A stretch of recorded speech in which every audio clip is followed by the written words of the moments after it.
弟兄姊妹早晨，好開心我哋又見面啦，又可以喺大家當中分享神嘅話語。我今日嘅講題呢係為何留下不收割嘅莊稼。最近發生好多嘅事情，都令人幾擔憂嘅。但係我哋擔憂啲乜嘢呢？其實係代表咗我哋嘅關注啦，代表咗我哋嘅價值觀念啦，代表咗我哋嘅靈性，我哋嘅屬靈嘅生命。譬如我哋而家都好擔憂瑪利亞航空公司嘅客機去咗邊呢？烏克蘭嘅局勢都令我哋好擔憂，會唔會當地又爆發內戰呢？會唔會成為第二個敘利亞？跟住有成千上萬嘅人無家可歸，成千上萬嘅人死傷呢？咁。明報前社長劉進圖遇襲都令我哋好擔憂嘅。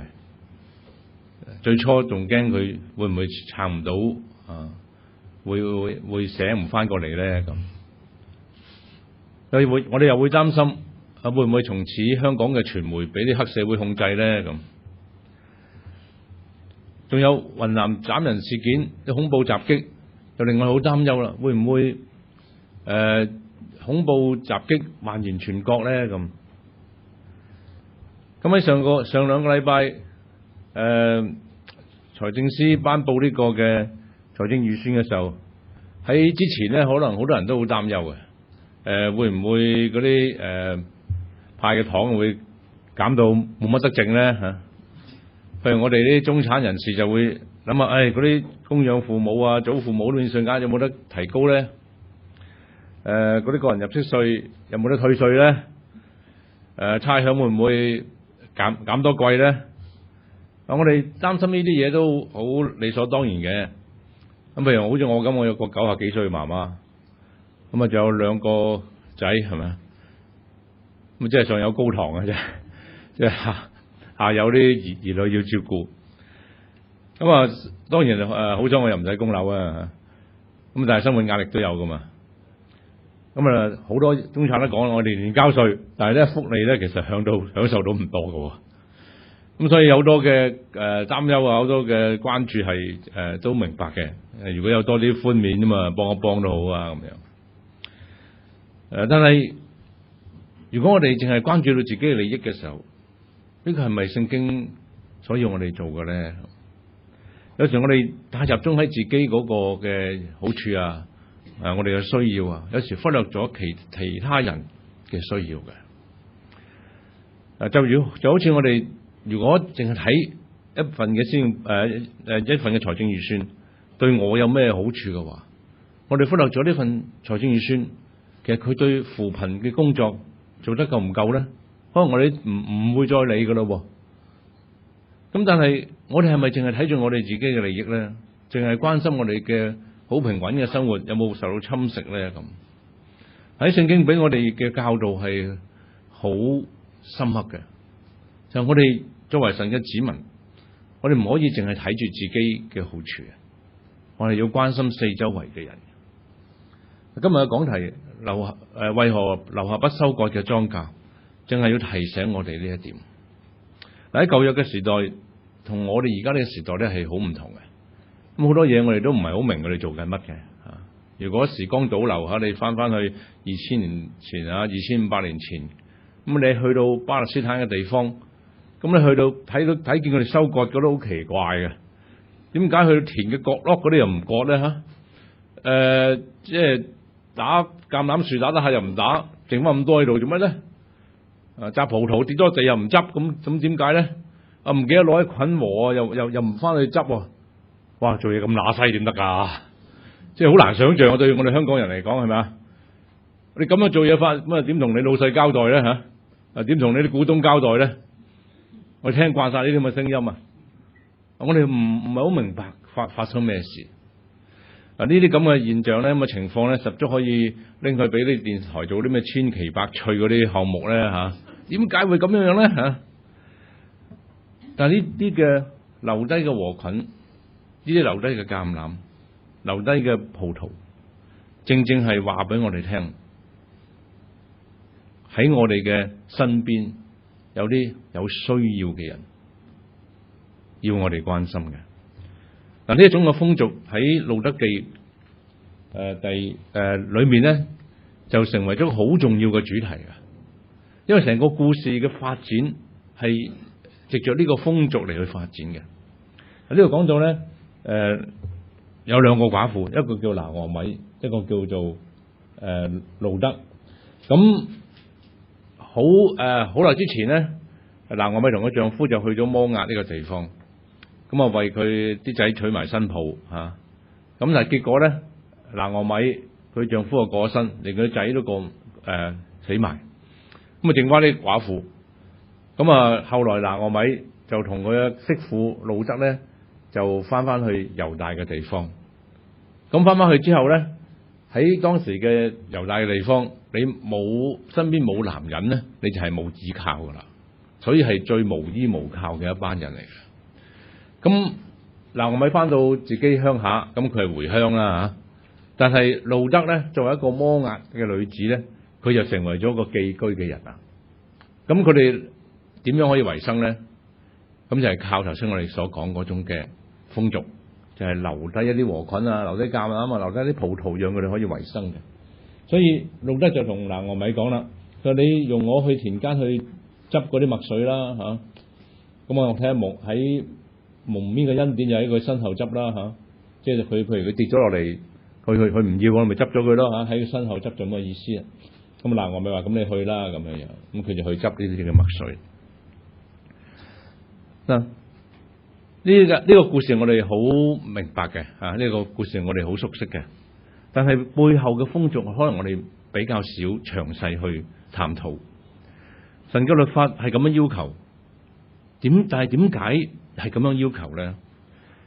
其實留低唔收割嘅莊稼，正正係話俾佢嘅子民聽，神對佢嘅子民嗰種嘅心腸咧係有要求嘅。對佢哋嘅對利益嘅睇法係有要求嘅。嗱，呢一點正正係讓我哋今日喺香港做一個基督徒有一個好深嘅反省嘅機會。咁點解留低唔收割嘅莊稼咧？因為聖經要提醒我哋係神嘅子民，我哋要有一個仁慈嘅心。唔收割嘅時候，你係有收入。你係得到成果，但係當你得到收入、得到成果好開心嘅時候，你要記掛一啲係冇收入嘅人，你要記掛一啲冇得收割、冇得收成嘅人。嗰啲係咩人啊？咪就係嗰啲孤兒寡婦，就係啲窮人咯。所以當你收割嘅時候，去到田嘅角落，你係唔可以再割嘅。原因就係你記掛住嗰啲有需要嘅、冇收入嘅人。你留低一個禾捆，唔記得攞，唔翻去攞，點解啊？因為要記掛住一啲冇得收割嘅人，佢可以喺嗰度當中去攞一啲佢哋維生嘅需要。嗱，所以當我哋集中喺我哋嘅睇我哋嘅好處嘅時候，聖經正好提醒我哋唔好淨係睇住我哋嗰份嘅利益，亦都要留心一下其他有需要嘅人。所以當你出糧嘅時候，你能夠記掛住嗰啲冇得出糧嘅人，呢個係一點嘅慈心，一點嘅仁慈，係聖經要求我哋嘅。嗱，喺路加福音記載耶穌講嘅一個嘅故事吓，咁啊講到一個嘅財主同一個乞兒啊，嗰個財主就着紫色嘅袍啦，着一啲名牌啦吓，即係嗰啲嘅意大利啊、法國嗰啲名牌嘅時裝啦吓。咁啊，天天奢華宴樂，但係有個討飯嘅，佢咧就叫拉撒路，渾身生瘡，俾人擺咗喺呢個財主門口啊！嗱，聖經特別強調啊，喺佢門口啊。仲有咧，就佢會食財主食剩啊、跌落嚟啊嗰啲咁嘅食物嘅。咁即係話俾我聽乜嘢啊？呢個財主冇理由睇唔到嘅，冇理由係見唔到嘅。咁啊好啦，到佢兩個都過咗身啦。財主係受到懲罰，拉撒路喺亞伯拉罕嘅懷裏面享福。嗱，呢個故事咧就唔係話俾我哋聽有錢咧就係罪，唔係咁嘅意思啊！有錢唔係罪啊！咁呢個財主嘅問題係咩咧？呢個財主嘅問題就係佢冇一個憐憫嘅心啊！哇！一個人慘到咁，渾身生瘡，啲狗就嚟舔佢嘅瘡，慘到咁，你點可能睇唔到嘅咧？你點可能唔理？就喺你門口啫嘛！你可以完全唔理佢啊！呢個就係欠缺咗個仁慈嘅心，欠缺咗個關顧人嘅心。呢個就係神所要懲罰一個人嘅地方。有時當我哋集中睇我哋自己嘅利益嘅時候咧，我哋忽略咗其他人。大家知道，如果你啲騎馬嘅人咧，如果要隻馬淨係望住前面咧，佢哋會揾啲嘢擋住隻眼，擋住啲馬嘅眼嘅。唔知大家知唔知道呢個咁嘅做法？就唔係遮住馬隻眼，遮住佢未行唔到啦，係咪啊？佢係擋住佢隻眼，等佢睇唔到其他嘢。我覺得我哋有時掛住自己嘅利益嘅時候，嗰啲利益成為擋眼嗰兩塊板，讓我哋睇唔見周圍嘅嘢噶啦，我淨係睇到自己嗰啲好處。所以留低唔收割嘅莊稼，係提醒我哋，當你謀取自己嘅利益，當你努力工作得到收入嘅時候，你要記掛嗰啲冇收入嘅人。當你好歡慶咁去收成嘅時候，你要記掛一啲冇得收成嘅人。呢個就係神要求我哋一點仁慈嘅心。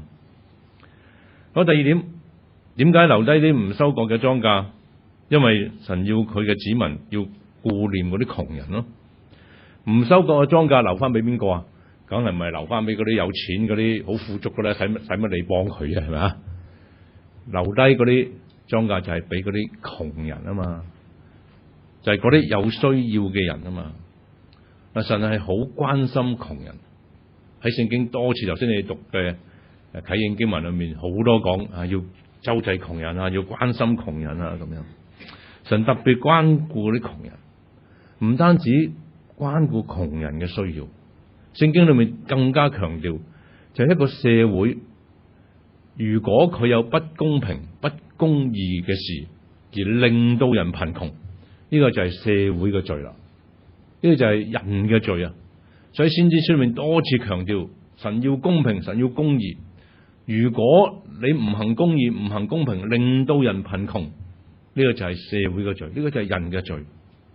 所以聖經喺律法裏面寫明一條咁嘅規條，要規範人，要顧念窮人，明確到要話俾你聽，你收割點樣收割，去到邊度唔好割，打葡萄打呢個橄欖點樣打，摘葡萄要點摘，就係要人明白你要顧念啲貧窮嘅人。喺香港我哋要照顧窮人，其實就唔使爭議噶啦。點解啊？喺2012年政府制定咗呢個貧窮線啊，一制定貧窮線之後，發覺原來有102萬嘅人係活喺貧窮線之下。102萬係好龐大嘅人口啊！你諗下，全部102萬嘅人嚟晒元朗啊！元朗咁多條街唔夠啲人企啊，係好多人喺度，變成香港7個人就1個人係活喺貧窮線之下。其實香港人嘅貧富懸殊嘅問題不嬲都係好嚴重啊！喺2009年呢，聯合國發表一個報告，全世界咁多先進嘅經濟體系，貧富懸殊最嚴重嘅就係香港。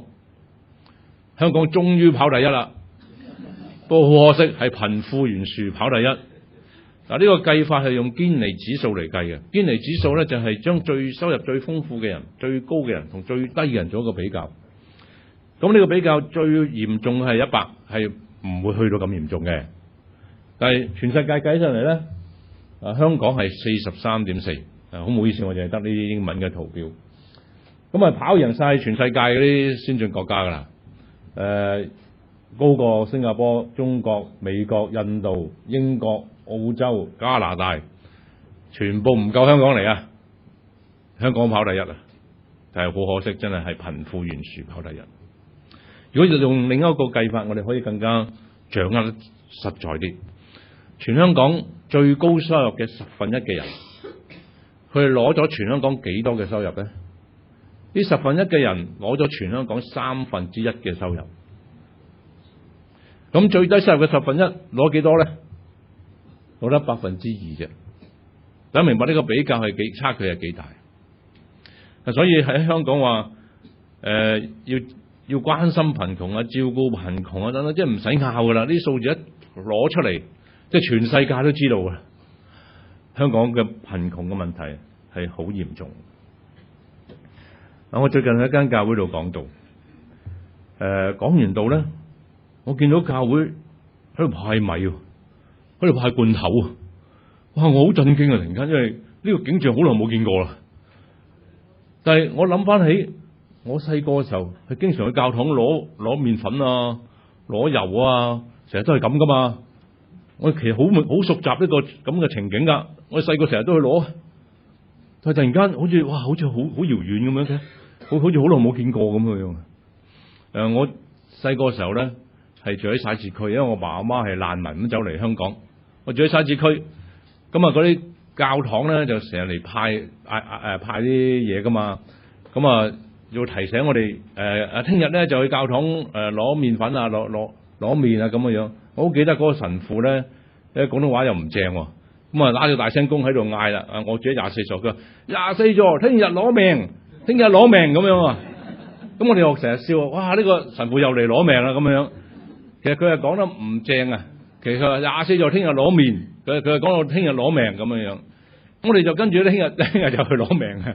咁就喺教堂度咧就去攞麵粉啊、攞油啊、攞成啦。當然啦，派食物咧唔係最好嘅扶貧方法嚟嘅。我唔覺得呢個係最好嘅。但係你諗下，我爸阿媽難民走嚟香港，你嗌佢點樣辦啫？咁唯有係應急周濟就用呢個方法啦。咁但係最終其實扶貧唔係用派錢啊、派食物可以完全解決呢件事嘅，亦都唔係一個最好嘅方法嚟嘅。咁但係喺當時，我哋有個咁大嘅需要喺度，嗰啲食物對我哋係有幫助嘅。跟住我翻到自己屋企時，我喺度思考，其實我哋成長嘅時候係教會派過食物俾我哋嘅，但係我哋跟住都成為咗中產啦。就忘記咗呢件事啦，冇諗過教會要同人分享食物噶，唔知點解嗬，我哋就忘記咗啦。咁但係唔收割嘅莊稼，正正話俾我哋聽，要關心呢啲貧窮嘅人。咁所以知道由新浸信會最近就會派湯派飯俾啲露宿者，其實就係一個好感恩嘅事。遲啲你哋去緬甸係個扶貧訪宣啊！呢個係以前喺教會少提到呢個嘅事情嚟嘅，但係正正係我哋今日要反省。今年神學院嘅學生會咧就有一個我哋都有一個宣道部嘅，或者係宣教部啦，係講到全福音嘅。咁啊，我係做顧問嘅啦嚇。今年咧，我提議嘅主題咧係貧窮人有福音傳給他們。呢段聖經喺以賽亞書，跟住耶穌喺拿撒勒嘅會堂宣讀嘅時候，再一次宣讀出嚟。咁為咗乜嘢啊？就係讓學生能夠明白呢件事嘅重要。咁所以出動埋院長啦，同埋我咧去解話。咁點解一個學生會一個部咁都要出動院長啊、教授去解話咧？係因為要同學明白呢樣嘢係神要我哋要做嘅事。喺神院裏面受教育，讓佢明白呢個道理嘅時候，將來佢喺教會裏面佢就明白呢件事，能夠幫助教會去實踐呢種嘅關心。所以呢個係正正要學習嘅一個功課嚟嘅。儘管其實我哋應該係好熟悉嘅，但係我哋擺低咗。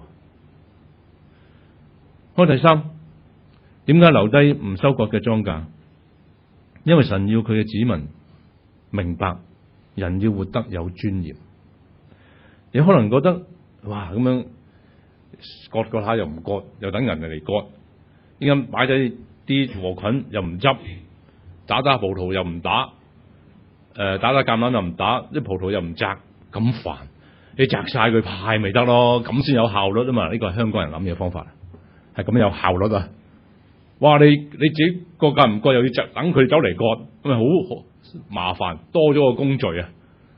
不如搞掂晒佢派咪算咯咁樣。但點解聖經唔係我哋收晒去派咧，而係留低等佢哋去做咧？呢個係聖經好獨特嘅一個做法嚟噶。點解啊？因為人要活得有尊嚴啊！人自己參與，佢自己去割都叫做自食其力啊嘛！自己去打橄欖都叫做自食其力啊嘛！自己去執啊都叫做自食其力啊！所以你唔係淨係派嘢俾佢咁簡單啊！你要讓佢活得有尊嚴。所以喺路德記裏面咧，波亞斯都係咁樣幫呢個嘅路德嘅。波亞斯唔會拿隻禾捆就咁送咗俾佢算數嘅，唔會啊！佢話嗱，你哋分佢啲僕人嘛，佢啊嚟執啊，你唔好羞辱佢啊！佢就算喺禾捆度執掹啲出嚟都唔好鬧佢啊！同埋咧要擺多啲喺地下等佢執啊！係咁煩點解就咁俾佢咪得咯？係嘛？但係聖經就係咁啊！你要讓佢有一點尊嚴啊！所以扶貧咧真係好講技巧啊！即係你去派飯俾露宿者都好講技巧話佢聽。我自己做過窮人，我好明白窮人嗰種感覺嘅。有時佢哋好敏感啊，所以你唔可以就咁你食啦咁樣樣，唔得噶真係。你要讓人有尊嚴啊！點樣幫佢幫得嚟，讓佢覺得自己有尊嚴？呢個係好高嘅技巧嚟嘅。所以聖經真係好獨特嘅。你割唔好割晒，摘唔好摘晒，要讓佢哋自己去攞。呢啲係尊嚴嚟嘅。所以其實呢次財政預算，有啲人就話不如派錢啦咁樣，我係最唔贊成派錢嘅。我使乜政府派錢俾我啫？你不如集中啲錢去俾嗰啲有需要嘅人啦。我都講派錢唔係最好嘅方法。你派錢，你不如搞多啲基建，讓人有工做。一份工作代表一份尊嚴啊嘛。嗱，當要為最低工資立法嘅時候咧，其實大家都好清楚啦。立法完之後，跟住你去快餐店食嘢，一定係貴啲，係咪啊？大家都好知道呢個結果一定係咁樣樣噶啦。咁但係我寧願出去食飯俾多啲錢，好過佢收入低，你啲嘢平啊，跟住政府又補貼呢啲人，咁有乜意思啊？你不如真係肯付出多啲，佢收入高嘅時候咧。呢份係尊嚴嚟噶嘛？當佢賺得錢多，佢覺得喺社會裏面有價值啊！呢點係你派錢係做唔到嘅，所以寧願有最低工資立法，讓我哋收入高啲。冇錯，我哋要付一啲嘅代價，但係呢個係讓人有尊嚴啊，係比派錢係更好嘅。好，最後唔收割嘅莊稼，代表神要求佢嘅子民要善待嗰啲寄居嘅人。頭先講到嗰啲莊稼唔收，係俾貧窮嘅人。但係聖經唔止話要俾嗰啲貧窮嘅人嘅，你留意成個律法裏面咧，好強調一樣嘢嘅，就係嗰啲唔單止俾啲窮人啊。第10節嗰度講，仲有啲寄居嘅人，睇唔睇得？寄居嘅人啊，好強調呢一點啊。點解淨係講窮人咪得咯？點解強調寄居嘅人咧？係因為呢兩班人係好唔同嘅人嚟嘅。頭先我講到拿俄米同路德，拿俄米係窮人，但係佢翻自己鄉下喎。佢一翻到自己鄉下，佢翻自己個社會網絡裏面啊嘛，佢可以得到嘅幫助係多啲嘅。但係寄居嘅人咧係無依無靠啊，所以聖經不斷強調啊，你要特別幫助嗰啲寄居嘅孤兒寡婦啊！呢度多次強調，點解啊？就係因為嗰啲寄居嘅人係唔同嘅，就好似路德，佢唔似拿俄米。拿俄米有佢一個親屬，睇翻佢自己嘅鄉下。呢個講到拿俄米丈夫以利米勒親族裏面有個叫做波亞斯啊，係個有錢嘅人啊。嗱，佢一翻到自己鄉，係咪即係可以搏翻到呢啲脈絡，揾到人幫佢啊？但係一個寄居嘅人咧，係冇呢個網絡嘅，所以呢個係唔同嘅人嚟嘅。我自己做過寄居嘅人，好明白。我喺美國生活咗5年，我話離開香港真係好慘啊！就係斷晒嗰啲社會嘅關係，嗰啲脈絡啊！我喺香港話晒咁多朋友，冇錢使，打電話嚟揾阿張牧師，張牧師唔會托我手踭啊嘛，都會借俾我啊！我就去到美國，問邊個借好啊？係咪好唔同啊？你冇咗一個咁嘅親族嘅關係去支援你，所以呢班人係唔同嘅。佢唔單止窮，佢仲係舉目無親。喺《申命記》裏邊，你睇呢一段嘅聖經，我咁樣用顏色標記，你發覺其實好煩啊！3節裏面不斷重複講嚟講去，就係寄居嘅孤兒寡婦啊，寄居嘅孤兒寡婦，寄居嘅孤兒寡婦，哇，使唔使咁煩啊？講晒3樣，跟住最尾講咪得咯？點解聖經要咁樣寫啊？特別提醒啊，咁沉氣啊，就要你記得啊！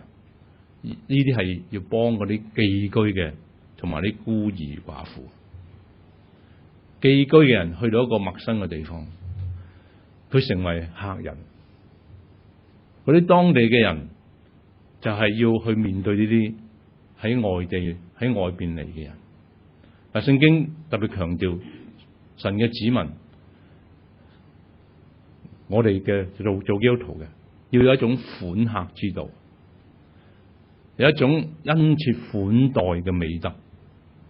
聖經多次提醒我哋喺羅馬書，佢話客要一味款待，一味唔係淨係俾一味佢食，而係盡心專心去照顧佢，款待佢。希伯來書有提到，唔好忘記用愛心接待客旅啊，因為接待客旅有人不知不覺接待咗天使。殷切款待係一種美德嚟嘅，係一種品格嚟嘅。殷切款待代表一種愛心，代表一種包容。所以你喺屋企，你對待客人係特別好嘅。如果你喺屋企啊，你啲仔女打爛咗個杯，你可能鬧佢啊！哎呀，你唔好成日掛住睇電視，啲嘢擺好啲，你成日都打爛嘢，會唔會咁話嘅？會啊嘛！如果我嚟你屋企坐，我打爛隻杯，你會點樣對我？你又會鬧我啊？梗係唔會啦！又係唔緊要，唔緊要，啲小事啫，小事啫。你行開少少，我掃乾淨就得噶啦，冇問題，冇問題。哇！你對啲仔女咁差，對啲客人咁好嘅你，點解啊？因為款客之道啊嘛，佢係客人啊嘛，對佢特別好啲嘅，誒就係款客之道。有新浸信會係好叻嘅呢方面，因為我每次嚟講道咧，都係有人同我去食餐飯嘅。就算你哋好唔得閒都要開會，總係要揾個人一定要同我食飯啊！呢就係款客之道。即係我好明白呢方面係你哋好叻嘅強項嚟嘅，其實係。嗱，呢個就係聖經要我哋去做嘅事。但係最近一連串嘅事件係衝擊咗香港人對呢種款客之道啊，呢種嘅愛心啊，又虐待印傭事件，印傭係寄居嘅人啊嘛。聖經話你要好好對佢啊嘛，你唔好對佢仲虐待佢，咁當然話，我都差唔過馬來西亞餓死佢添啦咁樣樣。你唔好揾啲仲差啲嚟比較啦，你咁樣已經好差噶啦，已經係嘛？你要善待寄居嘅人，你又走虐待佢，你完全違反咗聖經嘅教導。仲有啲驅蝗行動，係咪衝擊我哋香港人款客之道呢種美德啊？善待寄居嘅人係要付代價嘅，款待客旅係要付代價，扶貧都係要付代價。你諗下，你款客有客人嚟到屋企啊，其實都幾辛苦啊。首先要執乾淨間屋，咁跟住啲客人走晒，你仲要清潔，其實真係好辛苦啊。但係大家都樂意招呼客人，呢個係款客之道啊嘛。我係2012年咧去美國睇我細仔大學畢業，咁我有一個朋友屋企住，咁佢接待我哋一家3口，住咗8日啊！係你諗下，你接待3個客人喺屋企住3日，你試下，其實真係好辛苦嘅，係咪？但係我嘅朋友係好樂於接待我嘅，呢個係聖經嘅教導。你要善待嗰啲客人，因為你曾經都係客人。呢個就係聖經要求我哋嘅。所以你睇下，聖經話你要紀念啊，你曾經喺埃及啊都做過奴僕啊，你都係曾經做過寄居嘅人啊，所以你要善待啲寄居嘅人啊。所以我做過客人，人哋款待我好開心。同樣我哋要有呢種嘅品格，有呢種嘅德行去款待啲客人，善待客旅，殷切款待係要付代價嘅。但香港地方又細，要款待客人真係好困難。你試下今日啦，你去下中環啊，去下銅鑼灣啊，尤其是落雨呢啲咁嘅天咧，喺嗰有瓦遮頭嗰啲全部坐晒嗰啲外籍傭工啊，你行都冇得行啊！每次呢啲咁嘅情況，我去到中環、銅鑼灣真係覺得好煩啊！真係，所以我成日諗搞佔中，逢禮拜日啊，外籍傭工餐餐都佔中啦。咁你諗下係咪啊？你突然間覺得個生活好似受到阻礙咁樣嘅。你而家去買嘢咧，一見到自由行你就好驚噶啦。以前去屈臣氏啊、萬寧啊買樽洗頭水2分鐘啊搞掂啦嘛。哇！而家唔係啊，隨時搞你20分鐘，因為前面排咗10幾個嗰啲自由行咧，你就覺得好辛苦啦。因為佢哋買嘢多，通常嗰啲貨架都唔夠佢哋買嘅，要特別嗌啲走去倉度攞啲俾佢哋。同埋咧，佢哋特別多贈券嘅，搞好耐。跟住咧，每個人拉個篋有牙訂啊！哇！你買張洗頭水要搞20分鐘，你真係好煩啊！以前我去價真棧買包杏仁好快嘅啫嘛。哇！有一次我想去買杏仁，入都入唔到去，佢全部俾佢哋霸佔晒，即係價真棧都佔埋。咁你咪有啲好唔開心嘅情緒啊！仲有啲嘢你以前買到，而家買唔到，仲激氣。好彩我2個仔咁大個，唔使買奶粉啫。哇！如果唔係真係煩啊！咁但係我年紀大啊嘛，要飲茶飲啲老人茶，要飲普洱茶。咁喺2003年之前咧，內地人係唔多飲普洱茶嘅。咁啊，所以啲普洱茶咧多數喺廣東啊、澳門啊同香港嘅。嗰啲舊嘅普洱茶全部喺香港啲澳門啊呢啲地方嘅。所以我要買啲舊啲普洱咧，係好容易買嘅，以前又平。哇！03年之後就大件事啦，多啲自由行咗嚟買普洱，俾佢全部掃晒。咁啊〜所有即係絕大部分嗰啲地區嗰啲普洱茶俾佢冚唪唥買晒啊！你哋樓下咧，本來未有間賣普洱茶葉嘅，記住知唔知喺轉角嗰度？我都喺嗰度幫襯過啦。慢慢冇晒啊！而家唔知係咪因為咁賣晒啲普洱茶就執咗佢算數啊？連間茶鋪都冇埋。我要去邊度買得到啊？我去到堅尼地城啲咁山卡拉嘅地方，我就揾到一間舊茶鋪，買到啲舊嘅普洱茶啦。嗰個老闆仲同我講，佢話：你唔好去其他地方買啦，有親自由行嘅地方係咪冇晒㗎啦？我呢度就冇自由行嚟嘅，你嚟我呢度買啦咁樣樣。哇！聽佢咁講，真係心裏面認真唔愉快。所以款客真係要付代價嘅，你好容易有啲負面嘅情緒啊。所以政府係唔可以當冇嘢發生嘅，真係。你成個旅遊政策、成個人口政策、成個土地運用嘅政策要重新諗過嘅。中南海都出聲啦，而家政府嗰啲仲係冇辦法解決呢件事咁樣樣，所以款客係要付代價，我哋係會有唔開心、有負面嘅情緒啊！中港矛盾真係你去買嘢已經發生啦，唔使搞選舉啊！所以聖經對我哋係好重要嘅，神嘅話對我哋真係好重要嘅。就係當喺啲咁唔好嘅情緒底下，聖經會提醒我哋，聖經教導我哋明白應該點樣去應對一個咁嘅情景。啲唔收割嘅莊稼係提醒我哋要善待嗰啲客人，善待嗰啲寄居嘅人，因為你都曾經做過寄居嘅人。聖經提醒我要善待嗰啲客旅，善待嗰啲新移民，因為可能我哋都做過新移民，我阿爸阿媽以前係新移民，所以我明白佢哋嘅心境。如果我諗下我阿爸阿媽難民走嚟香港，跟住遇着驅蝗行動會點樣呢？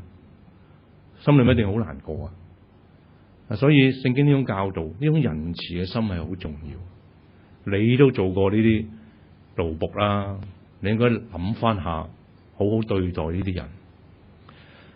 所以留低唔收割嘅莊稼，話俾我哋聽，要有一顆仁慈嘅心，要顧念啲窮人，要讓人活得有尊嚴，要善待嗰啲寄居嘅人。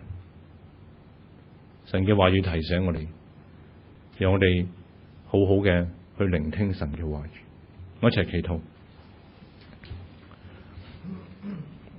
天父，我哋感謝你，你嘅話語真係何等寶貴。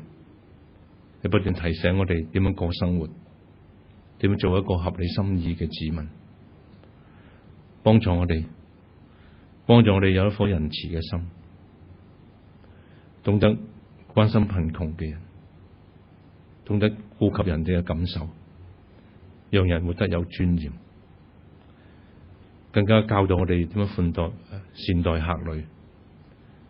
尤其是當我哋嘅生活受到好大嘅干擾嘅時候，你嘅話語提醒我哋點樣冷靜應對問題，讓我哋嘅教會能夠帶出呢一份嘅見證，讓香港人能夠明白你嘅心意。感恩禱告奉耶穌基督嘅名，阿門。